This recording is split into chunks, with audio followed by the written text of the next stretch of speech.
എല്ലാവർക്കും നമസ്കാരം. ഞാൻ സരിത മഹേശ്വരൻ. ഇന്ന് ശ്രീകൃഷ്ണവിലാസ മഹാകാവ്യത്തിൻ്റെ 9ാമത്തെ സർഗത്തിലെ 49ഉം 50ഉം ശ്ലോകങ്ങളാണ് നമ്മൾ പഠിക്കാൻ പോകുന്നത്. 2 ശ്ലോകങ്ങളിലും ഉപജാതി വൃത്തമാണുള്ളത്. ശ്രീകൃഷ്ണനും ബലരാമനും കൂടിയിട്ട് യമരാജാവിൻ്റെ അടുത്തേക്ക് പോവണ കഥയാണ് വർണ്ണിച്ചു തുടങ്ങിയത്. സമുദ്രത്തിനോട് ചോദിച്ചപ്പോൾ, അതുപോലെ അവിടെയുള്ളതായ പഞ്ചജനൻ എന്നു പേരുള്ള അസുരനോട് ചോദിച്ചപ്പോൾ ഒന്നും കുട്ടിയെ കിട്ടിയില്ല എന്നുള്ളത് കൊണ്ട് ഇനി ഗുരുനാഥൻ്റെ പുത്രനെ ചോദിച്ചാൽ കിട്ടണ ഒരൊറ്റ സ്ഥലമേ ഉള്ളൂ എന്നുള്ളത് ഭഗവാന് മനസ്സിലായി. യമപുരി, അവിടേക്ക് പോവുകയാണെന്നാണ് പറഞ്ഞത്. അതാണ് കഴിഞ്ഞ ദിവസം പറഞ്ഞു നിർത്തിയത്. 2 പേരും കൂടിയിട്ട് യമ ലോകത്തിലേക്ക് പോവാൻ പുറപ്പെട്ടു എന്ന് പറഞ്ഞു. എന്നിട്ട് അവിടെ ചെന്നിട്ട് എങ്ങനെയാണ് പോണത് എന്നുള്ളതൊക്കെയാണ് പറയാൻ പോണത്. നമുക്ക് ആദ്യം 49ാമത്തെ ശ്ലോകം നോക്കാം. തതസ്സമുത്തീർണ നഭോന്തരാളോ രഥേന താർക്ഷ്യപ്രതിമേന വേഗേ യാതസമീപം യമരാജധാന്യ ശംഖം പ്രദധ്മൗ ശതപത്രനേത്ര. ആദ്യം പദച്ഛേദം പറയാം. തത സമുത്തീർണ നഭോന്തരാള രഥേന താർക്ഷ്യപ്രതിമേന വേഗേ യാത സമീപം യമരാജധാന്യ ശംഖം പ്രദധ്മൗ ശതപത്രനേത്ര. വളരെ അധികമൊന്നും പദച്ഛേദം പറയാനില്ല. ഇവിടെ വളരെ വേഗത്തിലായിരുന്നു യമപുരിയിലേക്ക് പോയത് എന്നാണ് വർണ്ണിക്കുന്നത്. അന്വയം ഇങ്ങനെയാണ് തുടങ്ങുക. തത വേഗേ, അതിനുശേഷം, അതായത് ഏട്ടനോട് പറഞ്ഞു നമുക്ക് യമപുരിയിലേക്ക് പോവാമെന്ന്. ആ പറഞ്ഞ ഉടനെ തന്നെ വളരെ വേഗത്തിൽ താർക്ഷ്യപ്രതിമേന രഥേന സമുത്തീർണ നഭോന്തരാള. താർക്ഷ്യപ്രതിമ, താർക്ഷ്യൻ എന്ന് പറഞ്ഞാൽ ഗരുഡനാണ്. താർക്ഷ്യപ്രതിമേന എന്ന് വെച്ചാൽ ഗരുഡനെ പോലെയുള്ളതായ, ഗരുഡന് തുല്യമായിട്ടുള്ളവനായ അല്ലെങ്കിൽ തുല്യമായിട്ടുള്ളതായ രഥേന, രഥത്തിൽ കയറിയിട്ട്. അതായത് ഭഗവാൻ കയറിയിരിക്കണ രഥം എന്ന് പറഞ്ഞാൽ അതിന് അത്രയധികം വേഗതയുണ്ട്. ആ വേഗത ഏതാണ്ട് ഗരുഡൻ പറന്നു പോകണ അത്ര തന്നെ വേഗതയുണ്ട്. ആ അത്രയും വേഗതയുള്ളതായ രഥത്തിൽ കയറിയിട്ട്, അതാണ് താർക്ഷ്യപ്രതിമേന രഥേന സമുത്തീർണ നഭോന്തരാള. സമുത്തീർണം എന്ന് പറഞ്ഞാൽ ഉയർന്നു പൊങ്ങിയിട്ട്. എങ്ങടാണ് ഉയർന്നു പൊങ്ങിയത്? ആകാശത്തിൻ്റെ അന്തരാളത്തിലേക്ക്. അതായത് ആകാശമൊക്കെ കഴിഞ്ഞിട്ട് അങ്ങനെ ഉയർന്നു പോയാലാണ് അവിടെ യമരാജധാനി ഉള്ളത്. ആ യമരാജധാനിയിലേക്ക് ചക്രവാളമൊക്കെ കടന്നിട്ട് വേണം പോവാൻ. അങ്ങനെ പോയിക്കൊണ്ടിരിക്കുകയാണ്. ആ പോക്കിനെ പറ്റിയിട്ടാണ് പറയണത്. സമുത്തീർണ നഭോന്തരാള, വളരെ വേഗത്തിൽ ഉയർന്ന് പറന്നുകൊണ്ട് ചക്രവാളം പോലും കടന്ന്, സമുത്തീർണ നഭസ് ആകാശം, ആകാശത്തിൻ്റെ അന്തരാളവും ഉത്തീർണം ചെയ്തിട്ട് കടന്നു പോയിട്ട് യമരാജധാന്യാഹ സമീപം യാത. എന്നിട്ട് എവിടെ എത്തി? യമരാജാവിൻ്റെ രാജധാനിയുടെ സമീപത്തെത്തി. അതാണ് യമരാജധാന്യാഹ സമീപം യാത. വളരെ വേഗത്തിലാണ്. അതായത് ഗരുഡനൊക്കെ എങ്ങനെയാണോ പറന്നു പോണത് അതേ വേഗത്തിൽ തന്നെ രഥത്തിൽ യാത്ര ചെയ്തുകൊണ്ട് കുതിരകളെ അത്ര വേഗത്തിൽ ഓടിച്ചിട്ട് യമപുരിയിലേക്ക് എത്തി. അവിടെ ചെന്ന് നിന്നിട്ട് ഭഗവാൻ എന്താ ചെയ്തത്? ശതപത്രനേത്ര. ശതപത്രം എന്ന് പറഞ്ഞാൽ താമരയാണ്. താമരക്കണ്ണനായിട്ടുള്ള ഭഗവാൻ ശ്രീകൃഷ്ണൻ ശംഖം പ്രദധ്മൗ, ശംഖ് വിളിച്ചു. ശംഖ്, അതായത് ശംഖ് ചേർത്ത് വെച്ചുകൊണ്ട് ഉറക്കെ അതിൽ കൂടെ നാദം പുറപ്പെടുവിച്ചു, ഊതിയിട്ട്. സാധാരണഗതിയിൽ ഇതുവരെ അങ്ങനെ ഒരു പ്രവൃത്തി ചെയ്തതായിട്ട് അറിവില്ല.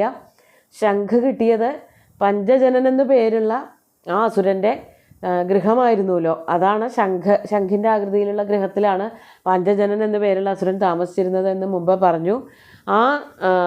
അയാളെ കൊന്നിട്ട് ആ ആകൃതി, അതായത് ശംഖും എടുത്തുകൊണ്ടാണ് പോകുന്നത്. ആ ശംഖെടുത്ത് വിളിച്ചു എന്നാണ് പറയുന്നത്. ശംഖ് വിളിക്കുന്നത്, ശംഖിലൂടെ ശബ്ദം പുറപ്പെടുവിക്കുന്നതൊക്കെ ശത്രുക്കളെ പ്രകോപിപ്പിക്കാൻ വേണ്ടിയിട്ടാണ്, അല്ലെങ്കിൽ ഇങ്ങനെ ഒരാൾ ഇവിടെ വന്നിട്ടുണ്ട് എന്നുള്ളത് അറിയിക്കാൻ വേണ്ടിയിട്ടൊക്കെയാണ്. അപ്പോൾ ഭഗവാൻ രാജധാനിയുടെ പുറത്ത് നിന്നിട്ട്, അകത്തേക്കൊന്നും കയറിയില്ല, പുറത്ത് നിന്നുകൊണ്ട് തൻ്റെ കയ്യിലുള്ളതായ പാഞ്ചജന്യം, പഞ്ചജനൻ്റെ ശരീരമായിട്ടുള്ള ആ ശംഖ്, അതിൻ്റെ പേരാണ് പാഞ്ചജന്യം. ആ ശംഖ് കൊണ്ട് ഉറക്കെ നാദം പുറപ്പെടുവിച്ചു. ശംഖം പ്രദധ്മൗ, ശംഖ് ഊതി എന്നർത്ഥം. ശംഖിൻ്റെ ശബ്ദം കേട്ടപ്പോൾ ആ യമരാജധാനിക്ക് എന്താണ് സംഭവിച്ചത് എന്നുള്ളതൊക്കെയാണ് അടുത്ത ശ്ലോകത്തിൽ പറയണത് നമുക്ക് 50-ാമത്തെ ശ്ലോകം നോക്കാം. പ്രകമ്പിതാം താം യമരാജധാനീമാപാദയൻ സംയമിനീമശേഷാം ശംഖസ്യ ഗർഭാന്നിര്യായ നാദോ ഘോഷസമുദ്രാദിവ സംഗൃഹീത. നമുക്കാദ്യം പദച്ഛേദം പറയാം.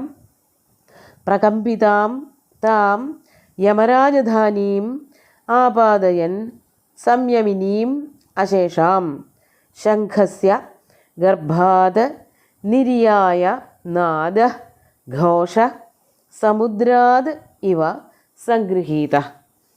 ഇവിടെ ശംഖിൽ നിന്ന് പുറപ്പെട്ട നാദം എങ്ങനെയാണ് യമപുരിയെ ബാധിച്ചത് എന്നുള്ളതാണ് ആദ്യം പറയണത്. സംയമിനിയും അശേഷാം താം യമരാജധാനീം.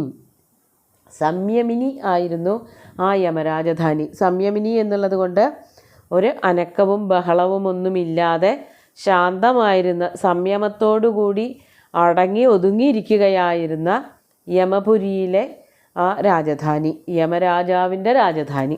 അതായത് അവിടുത്തെ ശാസകൻ എന്ന് പറയുന്നത് യമരാജാവാണ്, യമധർമ്മനാണ്. യമധർമ്മൻ്റെ ഒരു വിരലിളകാതെ അല്ലെങ്കിൽ ഒരു ശബ്ദമില്ലാതെ അവിടെ ഒന്നും സംഭവിക്കില്ല. ആ നഗരത്തിന് അല്ലെങ്കിൽ ആ രാജധാനിക്ക് എന്തെങ്കിലും ഒരു മാറ്റം സംഭവിക്കണമെങ്കിൽ രാജാവിൻ്റെ, യമധർമ്മൻ്റെ ആജ്ഞ വേണം. അതൊന്നും ഇല്ലാത്തിടത്തോളം അവിടെ ഒരനക്കവുമില്ല. അങ്ങനെയുള്ള ആ അടങ്ങി ഒതുങ്ങിയിരിക്കുന്നതായ യമരാജധാനിയെ, അതാണ് സംയമിനിയും അശേഷാം താം യമരാജധാനിയും, സംയമത്തോടു കൂടിയിരിക്കുകയായിരുന്ന ആ യമരാജധാനി മുഴുവനും തന്നെ പ്രകമ്പിതാം ആപാദയൻ, പ്രകമ്പനം കൊണ്ടു. അതായത് ഈ ഒരു ശംഖിൻ്റെ ശബ്ദം കേട്ടപ്പോഴേക്കും യമരാജധാനി മുഴുവനും ഒന്ന് കിട്ടുകിട്ടാ വിറച്ചു എന്നാണ് പറയണത്. അതാണ് പ്രകമ്പനം ചെയ്തു. പ്രകമ്പിതാം ആപാദയൻ, അതിനൊരു പ്രകമ്പനം ഉണ്ടാക്കി കൊടുത്തിട്ട്, അതിനു വേണ്ടിയിട്ടാണ് ഭഗവാൻ ഈ ശംഖ് എടുത്തത് പോലും. അതാണ് സമുദ്രാത് സംഗൃഹീത ഘോഷ ഇവ ശംഖസ്യ ഗർഭാത് നാദ നിര്യായ. ശംഖിൻ്റെ ഉള്ളിൽ നിന്ന് കേട്ട ശബ്ദം പോലെ ആയിരുന്നില്ല. ആ ഒരു ശബ്ദം കടലിൽ നിന്ന് വന്നൊരു ശബ്ദം പോലെയായിരുന്നു. അതാണ് ആ നഗരത്തെ മുഴുവനും വിറപ്പിച്ചത്. സമുദ്രാത് സംഗൃഹീത ഘോഷ ഇവ, സമുദ്രത്തിൻ്റെ എല്ലാ ഘോഷങ്ങളെയും സംഗ്രഹിച്ച് തൻ്റെ ഉള്ളിൽ വച്ചതുപോലെയാണ് ആയോ എന്ന് തോന്നും. അതായത് ശംഖിൻ്റെ ഉള്ളിൽ ഒരു മുഴങ്ങുന്നൊരു ശബ്ദമുണ്ട്. ശംഖെടുത്ത് ചെവിയിൽ ചേർത്ത് വെച്ചാൽ അതിൽ കേൾക്കാം. ഒരു കടലിൻ്റെ മുഴുവൻ ഇരമ്പങ്ങളും ശംഖ് ചെവിയോട് ചേർത്ത് വെച്ചാൽ കേൾക്കാൻ പറ്റും. അപ്പോൾ കടലിൽ നിന്നാണ് ശംഖ് വരണത് എന്നുള്ളത് കൊണ്ടാണ് കടലിൻ്റെ ശബ്ദം ശംഖിൽ നിന്ന് കേൾക്കാൻ പറ്റുന്നത് എന്നാണ് പറയപ്പെടുന്നത്. ഏതായാലും ശംഖിൻ്റെ ഒരു പ്രത്യേക തരത്തിലുള്ള ഭിത്തികളുടെ നിർമ്മാണം കൊണ്ടാണ് അങ്ങനെ ഒരു ശബ്ദം ഉണ്ടാവുന്നത് എന്നും പറയപ്പെടുന്നുണ്ട്.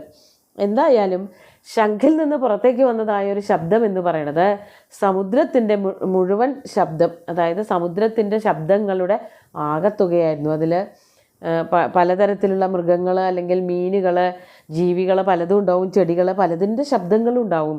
ഇതെല്ലാം, അതുപോലെ തന്നെ തിരമാലയുടെ ശബ്ദങ്ങൾ, ഇതെല്ലാം കൂടിച്ചേർന്നുകൊണ്ടുണ്ടായ ഏറ്റവും ബൃഹത്തായിട്ടുള്ളൊരു ശബ്ദമാണ് ശംഖിൽ നിന്നും പുറത്തേക്ക് വന്നത്. അത് കേട്ടപ്പോൾ തന്നെ ആ രാജധാനി മുഴുവനും വിറച്ചു എന്നാണ് പറയണത്.